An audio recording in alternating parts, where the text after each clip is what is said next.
So far ile watu wamepiga kura hata wafiki 1%. So hawafiki 1% because nimeambiwa the less than 300. So na hii watu wako hapa ni approximately 20,000. So tumeona tukikaa hapa mtaanza kuchoka, muwe na uchofu. Na mkiwa na uchofu na njaa, lakini mtaanza kukasirika. Mkikasirika mtaanza kufanya vitu vingine ikibariki na mlikuwa mnakuja kupiga kura.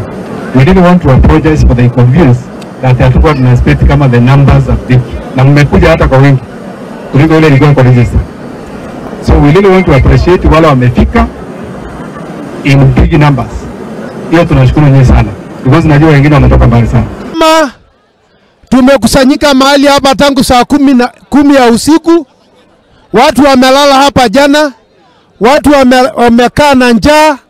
Wamekuja kina mama pamoja na watoto na wazee wakongwe.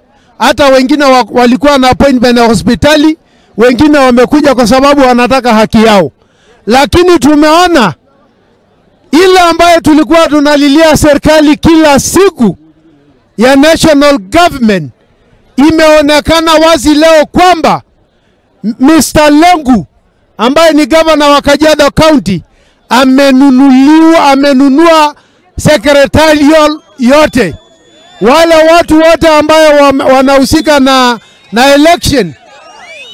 Hakuna vile unaweza kuniambia kwamba tumekusanyika mahali hapa kutoka ile asubuhi mpaka saa hii na tunahesabu kura 200. Never. Since morning, they have only counted 200 people from both sides. 100 people, 100 people. And it is because they have seen our masses, they have seen our people, they have seen our might, they have seen the support of our soldier, and we will soldier all. But unfortunately, mipangilio yetu haijawaka.